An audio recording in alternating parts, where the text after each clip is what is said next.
My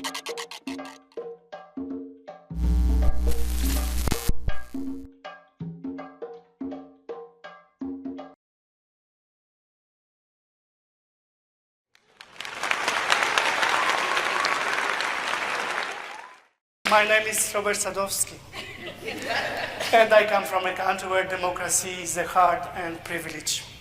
For much of the 20th century, Poland was under communist rule, where the mere notion of democracy could lead to imprisonment. I was young, but I remember the martial law in 1981, when I was hurrying home with my mom to make it before the curfew. I remember a tank standing in front of my mom's workplace. My parents told me, the people protested against injustice and the lies of the government. Despite the risk, people went out into the streets, striking and showing that not everyone was silent.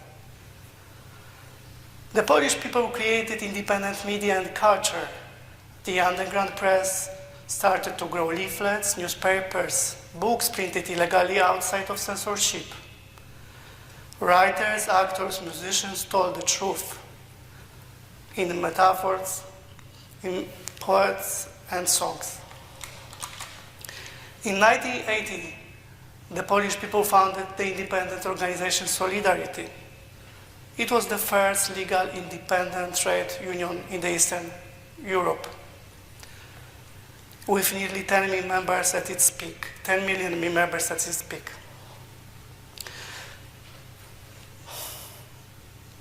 A worker from Gdańsk shipyard, Lech Wałęsa, stood at its head, one of the most important symbols of the fight for freedom and democracy in Poland and Eastern and Central Europe. It was a peaceful social movement that showed the power of unity between intellectuals, workers, farmers, and students. At the same time, John Paul II was the Polish Pope, elected during oppression of communist government, a choice that didn't was welcomed by all authorities. For me, he was an extraordinary figure who brought a sense of hope, security, and inspiration. For the Polish people, he became a symbol of faith, unity, and courage, helping them resist against under-repression government. We didn't give up. Even the martial law was introduced during oppression by communist government. Instead, we led a smart, peaceful fight. There was no revolution. Instead, there was the so-called roundtable talks in 1989, where government and opposition sat together.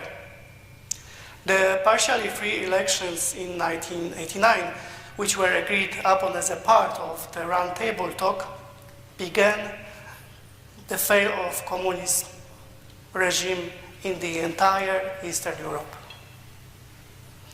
Today, democracy is a word we use daily.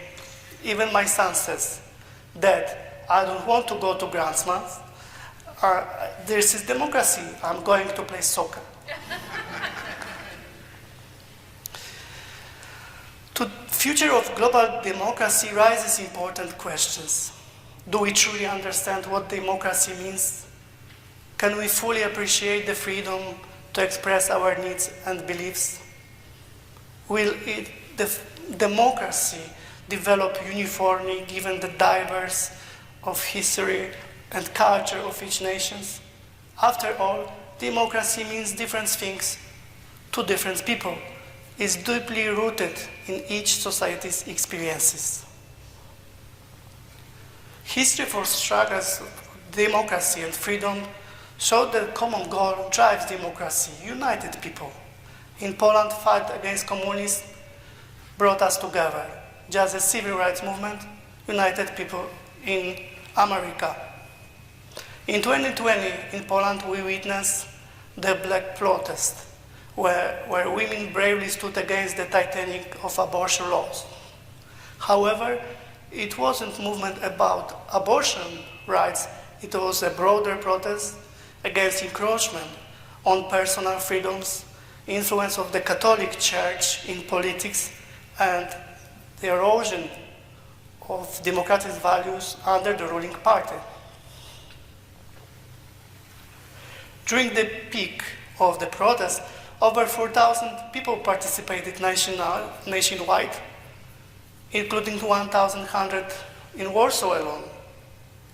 Once again, women demonstrated their strength and power of collective action. Shortly after, world witnessed another powerful movement, Black Lives Matter, sparked by the tragic death of George Floyd, where people across the United States and around the globe rely against Russia's injustice and systemic oppression. The protests were a vivid reminder that democracy is not just a governance, but a relentless pursuit to equal and human dignity. Yeah, like the Black Lives Matter in the US, the black protests in Poland showed that when people's fundamental rights are at stake, democracy demands our active participation and collective voice.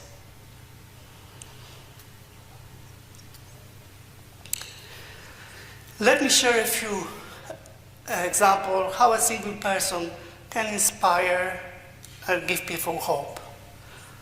Washington, who led a nation to independence. Lincoln, who ended slavery. King, who fought for civil rights. Mandela, who overcame in prison to end apartheid.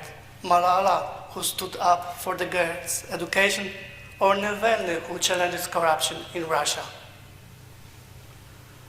In my work involving emergency shipping and charity initiative, I witnessed people across Africa, Iraq, Siberia, the Himalayas, and the Ukraine striving for their rights and dignity. In the Himalayas, Sherpas raises their voices for fair wages, and in Tanzania, the Maasai stood firm to protect their ancestral lands. These acts of courage showed it's not only confront injustice, but spark conversation and press opposing sides to seek common ground.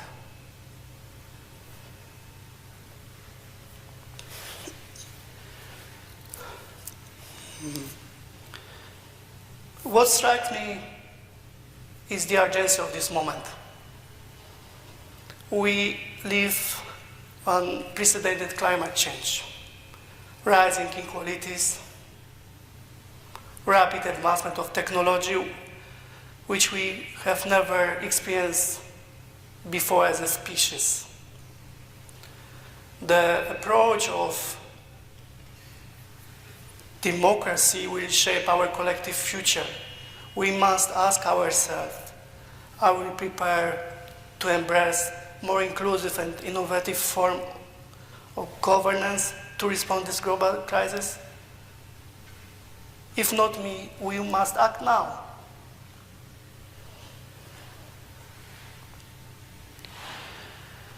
In the fight for freedom and democracy, mass social protest, solidarity movement, strategic roundtable talks and partially free elections, moral leadership, faith, to be proof to successful and effective methods for sustaining democracy.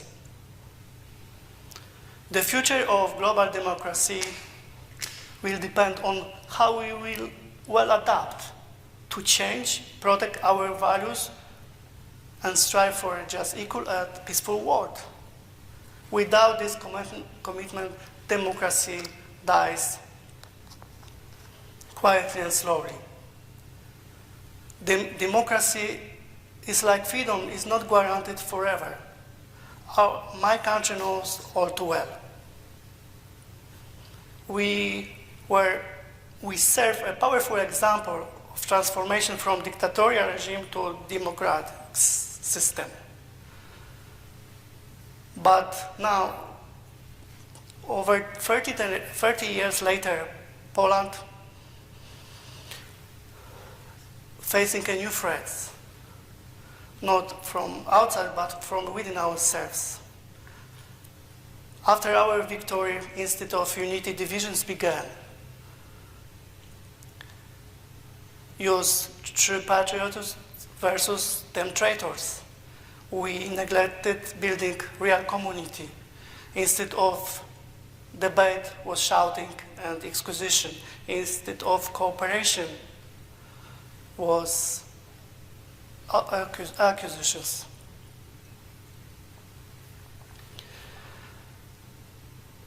If we fail, safeguard dialogue, compromise and human dignity, we risk the world that power replaces principle, conflict replaces cooperation, and the promise of freedom is to apathy and division.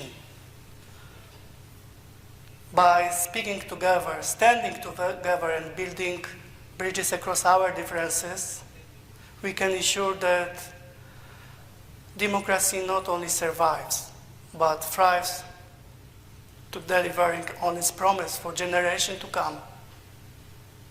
Let's stand together in this pursuit.